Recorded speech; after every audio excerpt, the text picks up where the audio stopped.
अन्धस्य ज्ञानञ्जनशलाकया चक्षुरुन्मीलितं येन तस्मै श्रीगुरवे नमः।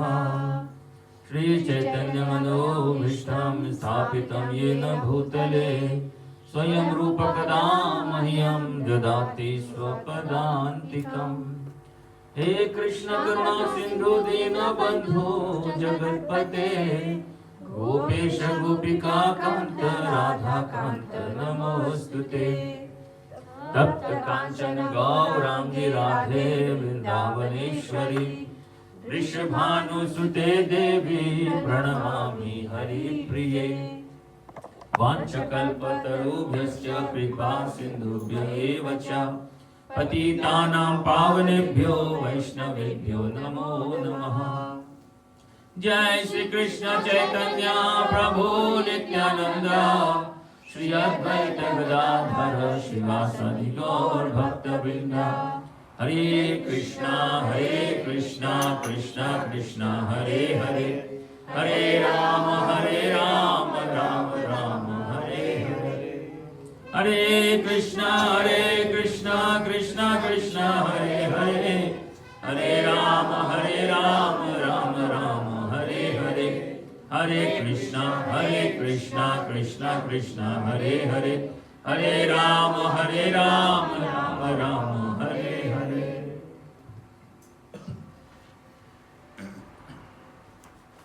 नारायणं नमस्कृत्यं नरं चैव नरोत्तमं देवीं सरस्वतीं व्यासं ततो जयमुदीरयेत्। नष्टप्रायेषु भद्रेषु नित्यं भागवत सेवया भगवती उत्तम श्लोके भक्तिर्भवति नैष्ठिकी। कृष्णाय वासुदेवाय देवकीनंदनाय च नंदगोपकुमाराय गोविंदाय नमो नमः।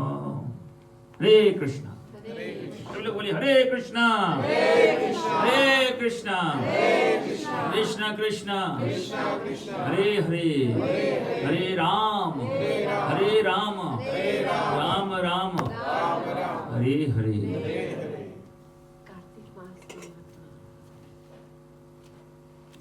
तो कौन से मास में अभी लोग हम लोग हैं? कौन से? कार्तिक मास है कि नहीं? कार्तिक मास क्या है, क्यों है, क्यों कार्तिक मास आता है? अभी पूरे देश में किसकी बोलबाला है? सभी लोग किस पर इंटरेस्टेड हैं? किस पर? हाँ, इलेक्शन चल रहा है। लोग देख रहे हैं कहाँ ज्यादा मिलेगा ना। हाँ, तो अभी वो प्रधानमंत्री ने अनाउंस किया कि सबको क्या मिलेगा? सभी लोग इंतजार कर रहे हैं। अभी दूसरा पॉलिटिकल पार्टी आकर बोलेगा है कि नहीं, तब लोग उसकी ओर जाएंगे। फिर आएगा बोलेगा सेज जम्मा। तो इससे करते करते देखते हैं कहां तक रुकते हैं ना। मगर ये सब भगवान कृष्ण के आगे पानी भरेंगे। क्यों? क्योंकि भगवान करोड़ों साल से पहले उसने क्या बोल दिया है? मिलियमवा। क्या बोल दिया? मिलियमवा। कितना? मिल। ये भगवान कृष्ण ने बोला। कौन से महीने में? कार्तिक, दिसंबर से पहले। तो भगवान कहते हैं इस कार्तिक मास में आप जो कुछ भी करोगे कितनी बार मिलेगा? कि मिनिमम 1000 बार। मगर अगर ढंग से करोगे तो 10,000, अति ढंग से करोगे तो 1,00,000। और जितना करते जाएंगे श्रद्धा प्रेम भक्ति से पूरा महीने, तो अनलिमिटेड और इंक्लूसिव। समझ रहे ना? अनलिमिटेड। ये भगवान की वाणी है। तो ये कार्तिक मास बहुत ही शुभ मास है और इस मास में सत्संग करना, प्रयाग परिवार आप लोग हो सकता है एहसास नहीं कर रहे हैं कि कितना पुण्य मिल रहा है आप लोगों को। भगवान कितनी कृपा बरसा रहे हैं। विशेष रूप से इस कार्तिक मास में सत्संग करना, भगवान का नाम सुनना, अपने घर में भगवान का नाम चारों ओर कृष्णमयी बना देना, भगवान दामोदर को अभी हम लोग अर्पण करेंगे घी के बने हुए जो जो जो दिया है। तो ये भगवान बहुत प्रसन्न हो जाते हैं और इसके बदले में आप कुछ भी भगवान से मांग सकते हैं, वो प्रदान करने के लिए भगवान। मगर जो बुद्धिमान व्यक्ति है क्या मांगता है? क्या मांगता है? भगवान की भक्ति। हाँ, क्या मांगते हैं? भगवान की भक्ति। समझ ना, ये भगवान सभी को नहीं देते हैं। आप भगवान से पैसा मांगोगे, इधर उधर करके भगवान दे देगा आपको। आप भगवान से कुछ भी मांगेंगे आप, भगवान दे देता है। परंतु भक्ति भगवान नहीं देता है इतनी आसानी से। जब तक कड़ी परिश्रम नहीं करेंगे, भगवान भक्ति नहीं देते। ये सबसे मुश्किल है। और जिस दिन आपको भक्ति मिल गई तो उस दिन आपका बेड़ा पार हो गया। ध्रुव महाराज का नाम सुना आप लोगों ने? ध्रुव महाराज, ध्रुव छोटा बालक था, 5 साल का। 5 साल का छोटा बालक था और उसके पिताजी की 2 पत्नियां थी।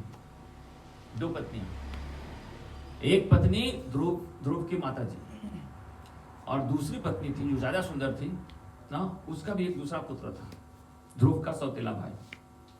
तो एक दिन राजा ने अपने जो दूसरी पत्नी थी सुंदर ज्यादा, उसके बेटे को अपने गोद में बिठाया था। समझ ना?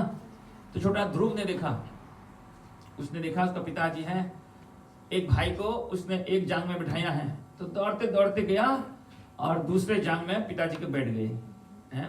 उसको भी पिताजी का प्रेम चाहिए था। मगर जैसे ही दूसरे जांग में बैठा, उसकी सौतेली माँ आई, उसको धड़ाम से धकेला वहां से। उसने कहा तुम यहां पर नहीं बैठ सकती। तो बच्चा ने बोला मेरे पिताजी हैं। बोली तो क्या हुआ? वहां पर बैठने के लिए तुम्हें मेरे कोख से जन्म लेना पड़ेगा, जो कि संभव नहीं है इस जन्म में।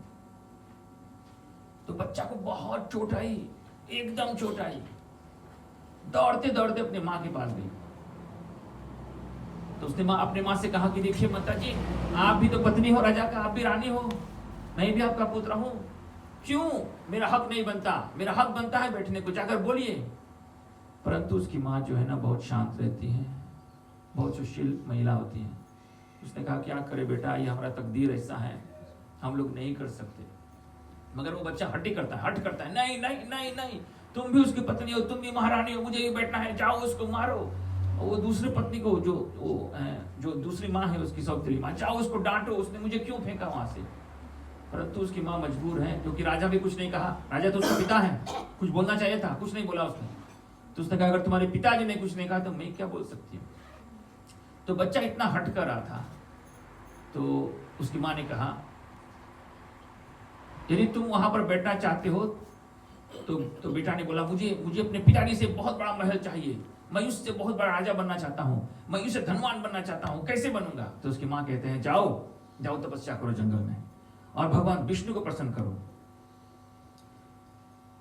तो उसकी माँ तो ऐसे ही बोल दिया, मगर बच्चा ने उसको बहुत सीरियसली ले लिया और रात के अंधेरे में छोटा बच्चा 5 साल का घर छोड़कर, महल उसका तो महल था, महल छोड़कर निकला, सीधा जंगल में चला गया। छोटा 5 साल का बच्चा, और जंगल में भयंकर भयंकर जानवर लोग थे। वहां पर जाकर तपस्या करने लगा। पहले तो रोज थोड़ा थोड़ा फल खाता था, परंतु धीरे धीरे फल खाना भी बंद कर दिया, पत्ता खाने लगा। पत्ता खाता था, धीरे धीरे पत्ता खाना भी बंद कर दिया, सिर्फ पानी पीता था। तो नारद मुनि आ गए वहां पर, बोले अरे छोटा ध्रुव, तू इतने छोटा बालक है, क्यों यहाँ पर तपस्या कर रहा है? ये तपस्या बच्चों के लिए नहीं है ना। किसने बोला था और किसको? यही वाक्य, ये तपस्या बच्चों के लिए नहीं है, किसने बोला था? प्रहलाद। नाम सुना प्रहलाद? प्रहलाद भी जब गुरुकुल में था 5 साल का, तो जब कर रहा था हरे कृष्णा कृष्ण कृष्ण हरे हरे, हरे राम राम राम हरे हरे। तो उसके मित्र लोग आए, बोले अभी हम सब लोग झूम खेल रहे हैं, तुम जप क्यों कर रहे हो? तो प्रहलाद महाराज ने बोला जप करना चाहिए। बच्चों ने बोला नहीं नहीं नहीं, ये क्या जप कर रहे हो? अभी तो खेलने कूदने के दिन है, मौज मस्ती का दिन है कि नहीं? जब लोगों से बोलते हैं भक्ति करो तो बोलते हैं क्या आप कनुफिनी विन विए लैला, है कि नहीं? कनुफिनी विन विए नौफिनी मौये, ना, सब हो गया, घर बन गया, सब बच्चे की शादी हो गई ना, अब शरीर में दम नहीं है तब भगवान का नाम लेंगे ना। जब शरीर में दम नहीं है तो भगवान का क्या नाम लेंगे ना, झूम ही नहीं सकते। इधर थोड़ा कमर हिलाएंगे तो बस हड्डी हिल जाएगा, समझ रहे ना। इससे भगवान के एक कीर्तन में झूम सकते हैं आप लोग। अब भगवान को पसंद है कि आप उनके कीर्तन में नाचे, ये भगवान को पसंद बहुत। तो प्रहलाद महाराज ने बोला नहीं नहीं नहीं, दिस इज रॉन्ग। उसने कहा ठीक नहीं है ये। कौमार आचरित प्रज्ञा, अर्थात जो व्यक्ति बुद्धिमान है, प्रज्ञा, प्रज्ञा मतलब बहुत बुद्धिमान। कौमार आचरित प्रज्ञा, जो व्यक्ति बहुत बुद्धिमान है वो बचपन से ही भगवान का नाम लेता है। कौमार, कुमार, कुमार अवस्था से, कुमार अवस्था मतलब 5-6 साल की उम्र से ही भगवान का नाम लेता है। क्योंकि ये जीवन कैसा है, क्षण भंगुर है, कब किसकी मृत्यु हो जाए किसी को पता नहीं। आप नहीं बोल सकते हैं कि आप इतने साल तक जियोगे, नहीं बोल सकते, कभी भी कुछ भी हो सकता है। तो प्रहलाद महाराज को बोलता है। तो ठीक उसी प्रकार से नारद मुनि ने बच्चे को बोला, तपस्या क्या कर रहे हो, जाओ खेलो कूदो, अभी तुम्हारा खेलने कूदने का दिन है।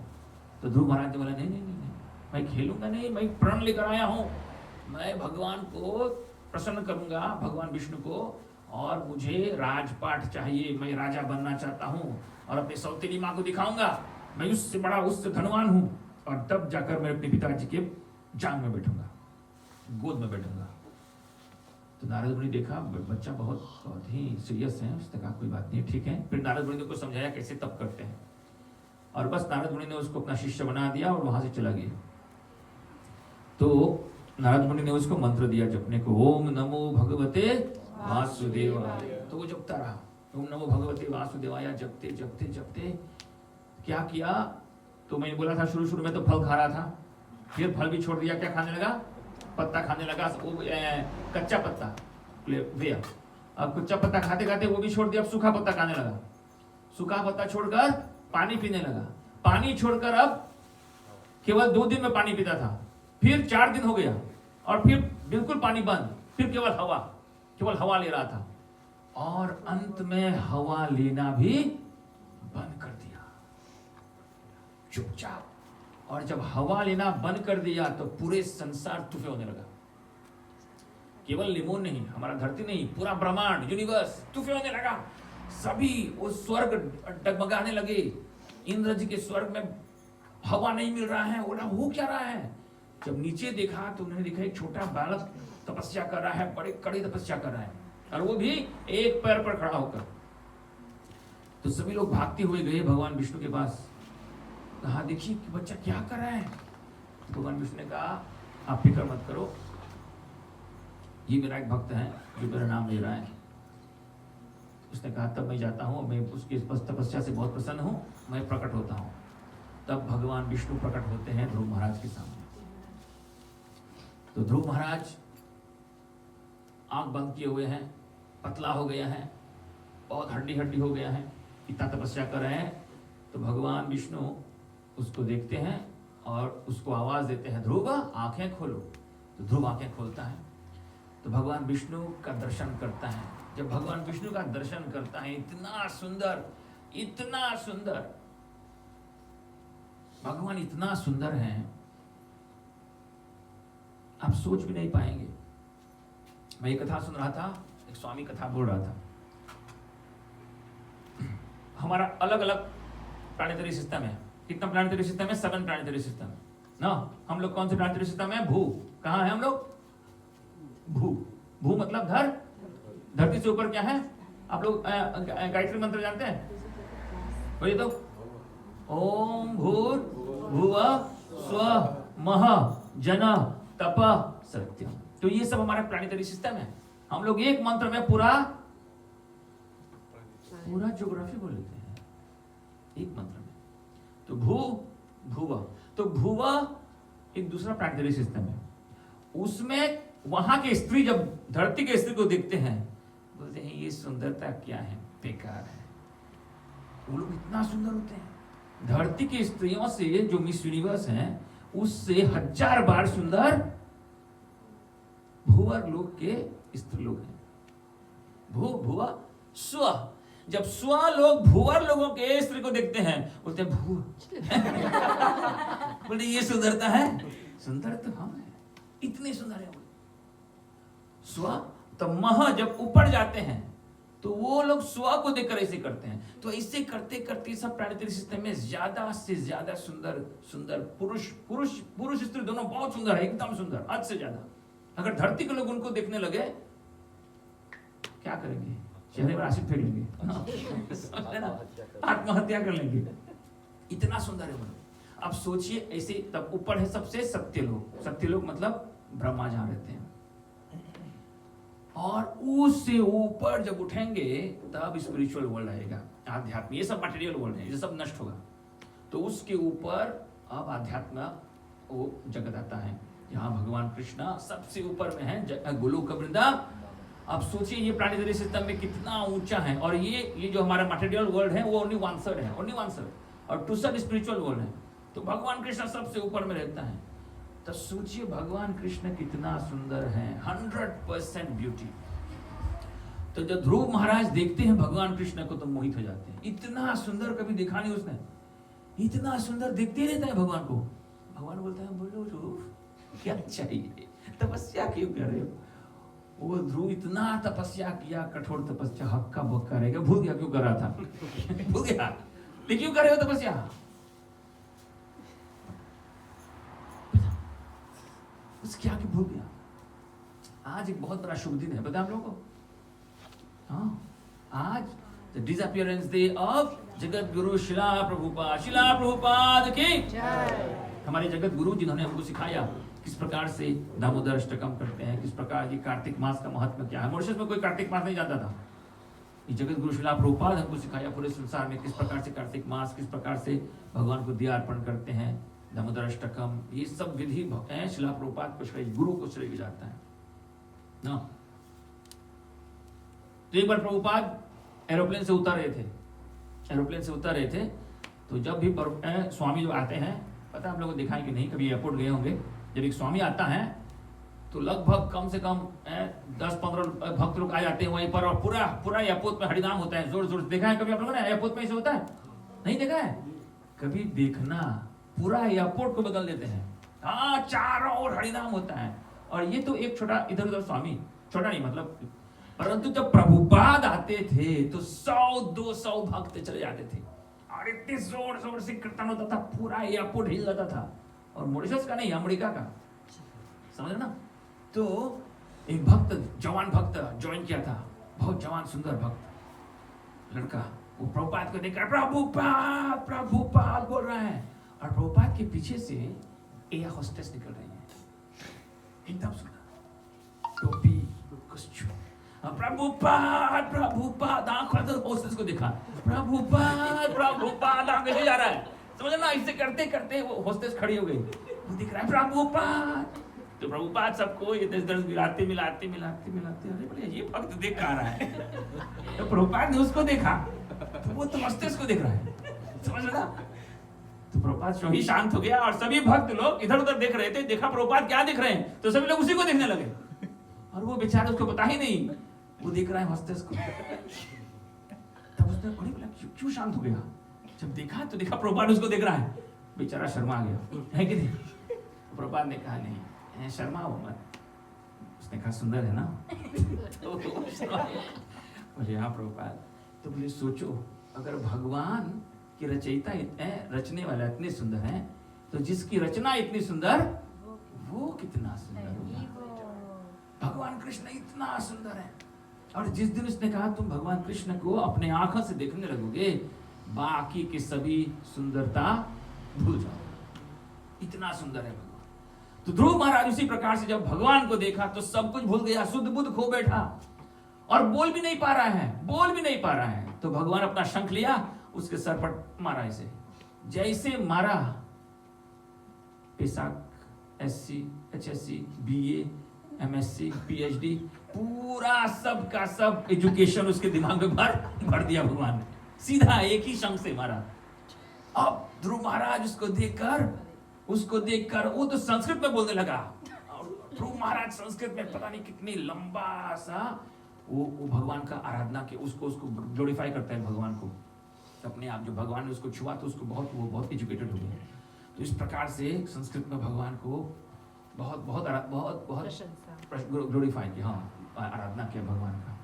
तो भगवान ने कहा ठीक है मैं प्रसन्न हुआ, अब बोलूँ क्या चाहिए। ध्रुव महाराज बोलता है, छोटा बालक है, तो वो भगवान से कहता है भगवान मैं तो आया था आपसे मांगने राजपाट धन धान या महल राजा बनना, मगर आपको देख कर ना अब मुझे कुछ नहीं चाहिए। भगवान बोलते हैं अरे क्यों, इतना तपस्या किया मांगने के लिए, मांगो ना। अगर आपके सामने भगवान आ जाए बोलेंगे मांगो तो क्या मांगोगे, हैं? मांगेंगे ना आप? लुत्फ तो दे दो ना, मिलियन दे दो, ये इतना दे दो, उतना दे दो, इतना दे दो, समझ रहे ना। एक बार एक राजा का जन्मदिन था, तो उसने सोचा जन्मदिन में मैं कुछ देना चाहता हूँ। चलो जन्मदिन में वेट करते हैं, कुछ मिलेगा उसको ना, इनफैक्ट जन्मदिन में देना चाहिए, समझे ना, लेना नहीं चाहिए, देना चाहिए। तो राजा ने बोला आज मैं देना चाहता हूँ, क्या दूंगा? तो जो भी लोगों के मन में आशा है सबको पूर्ण करूंगा। तो उसने कहा बाकी के लोग तो सब कुछ नौकरी करते हैं, पैसा सभी के पास है। तो उसने सोचा मैं जेल में जाकर पूछता हूँ। तो उसने संदेशा भेजवाया जेल में, जेलर से बोला कि जितने भी वो अंदर के कैदी लोग हैं सभी से पूछो कि उनकी क्या इच्छा है, राजा आ रहा है, जो भी उनके मन में इच्छा है राजा पूरी करेगा। तो 500 वो कैदी लोग थे, सभी को संदेशा हो गया कि देखिए राजा आ रहा है और जो भी उनके मन की इच्छा है सब पूरा होगा। और बोला लिस्ट बनाओ, जितना लंबा लिस्ट होगा सब पूरा करेगा। सभी ने अपना लिस्ट बनाया हाँ। और राजा जिस दिन गया उस दिन तो बोला सबको कैदियों को बाहर बुलाओ। तो 500 कैदी सभी बाहर आए। तो पहला लिस्ट में क्या था, तो उसने और बोला रीजन भी देना क्यों मांग रहे हो।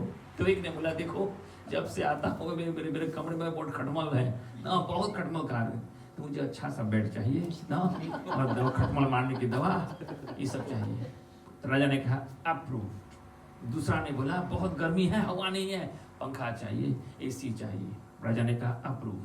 ऐसे ऐसे करते कोई बोल रहा है मैं नहाने को बहुत पसंद करता हूँ मगर यहाँ पर साबुन नहीं है, मुझे परफ्यूम वो सब साबुन चाहिए। राजा ने कहा ठीक है, एंड डूजन दे डूजन 1 साल का दे दो सब पूरा स्टॉक।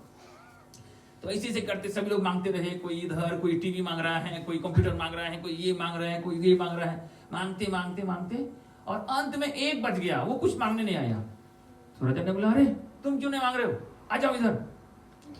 बोला राजा मैं डर रहा हूँ। बोले क्यों? बोले कहीं आप इनकार न कर दो। बोले नहीं मैंने तो बोला है, मैंने बोला कि जो कुछ मांगोगे मैं दूंगा, बोलो क्या चाहिए। तो उस व्यक्ति ने बोला क्या बोला? हाँ बोला मुझे जेल से बाहर निकाल दो। अरे वो सबसे बुद्धिमान कौन है? यही व्यक्ति। सभी लोग टेम्पोररी खुशी मांग रहे हैं कि नहीं, एसी मांग रहे हैं, मगर जेल में तो है कि नहीं? एसी जेल में लेकर क्या करोगे? परंतु जो अंतिम व्यक्ति बोला उसने कहा मुझे जेल से बाहर निकाल दे, मुझे आजाद कर दो। तो हम भी यही कर रहे हैं। ये पूरा संसार बहुत बड़ा जेल है।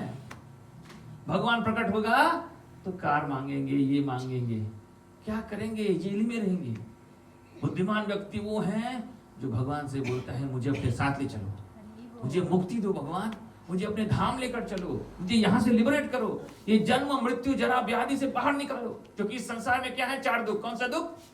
जन्म मृत्यु बुढ़ापा और बीमारी। ये 4 चीज केवल धरती में है, ऊपर में नहीं है, सतयुग में नहीं है, पता है?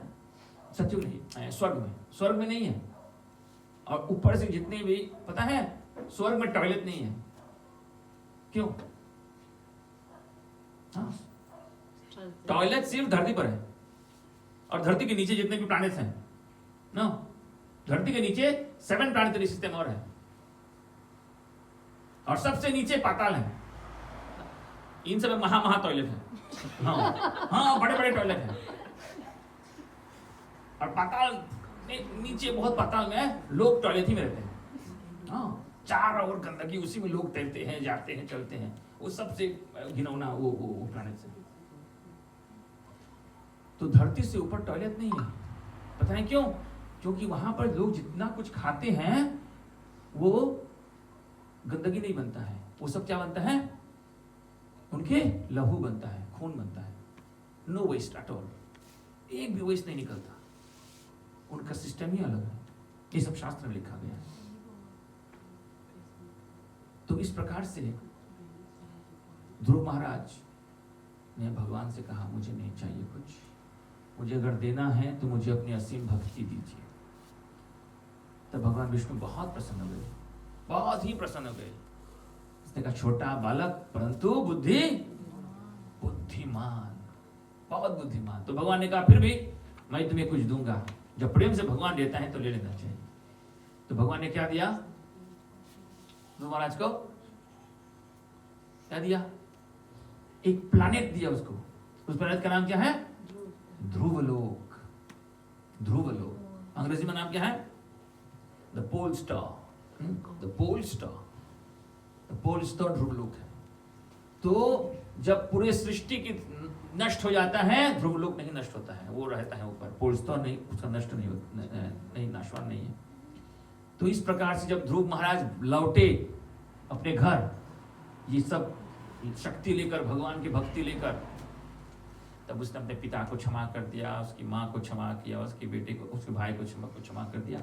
उसकी माँ बहुत प्रसन्न हुआ और उसके पिता को लगा बहुत बड़ा वो किया है अपने बेटे के प्रति, उसने बहुत अन्याय किया है, अपने बेटे से क्षमा मांगता है और राजगद्दी अपने बेटे को ही दे देता है और आगे चलकर ध्रुव महाराज राजा बन जाता है।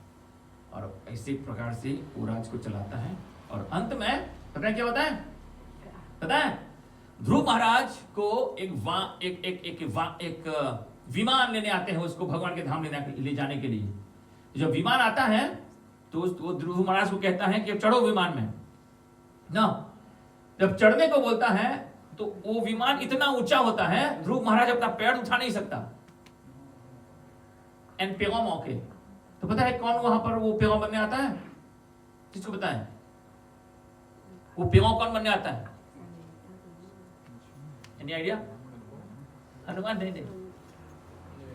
पता है कौन? मृत्यु पर्सोनिफाइड। मृत्यु जो है ना, एक व्यक्ति है। मृत्यु जो सबको हर लेता है, सबको मारता है, एक व्यक्ति है वो ना। यमराज के नीचे काम करता है, मगर मृत्यु भगवान का भक्त है। तो क्या करने आता है? वो विमान में वो पेगों बनने आता है। और ध्रुव महाराज क्या करता है? उसके सर पर पैर रखकर विमान में चढ़।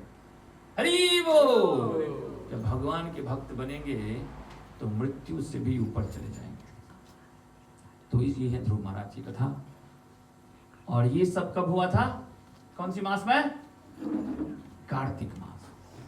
तो कार्तिक मास का महात्म्य बहुत ही उत्तम है। अगर हम लोग इसमें भगवान के प्रति भक्ति करेंगे तो भगवान इसी प्रकार से हमको भक्ति प्रदान करेंगे। आप भक्ति मांगिए भगवान से, भगवान भक्ति देंगे आपको। और जब भगवान की भक्ति मिल गई तो आपको सब कुछ मिल जाएगा। बाकी के सब कुछ शास्त्र में कहा गया है, आपके योग में जितना पैसा है बाय हुक बाय क्रूक मिलेगा। ज्यादा परिश्रम नहीं करना है, किसी ना किसी प्रकार से वो पैसा आपको मिलता है, कोई रोक नहीं सकता, वो मिलेगा। तो इसलिए उसके पीछे दौड़ना नहीं चाहिए, वो मिलेगा, परंतु भगवान की भक्ति मांगनी चाहिए। हरे कृष्ण। आपके ध्यान के लिए बहुत बहुत धन्यवाद। तो किसी के पास कोई प्रश्न है? और अगर नहीं है तो खड़े हो जाइए, अपने आरती करेंगे। साथ साथ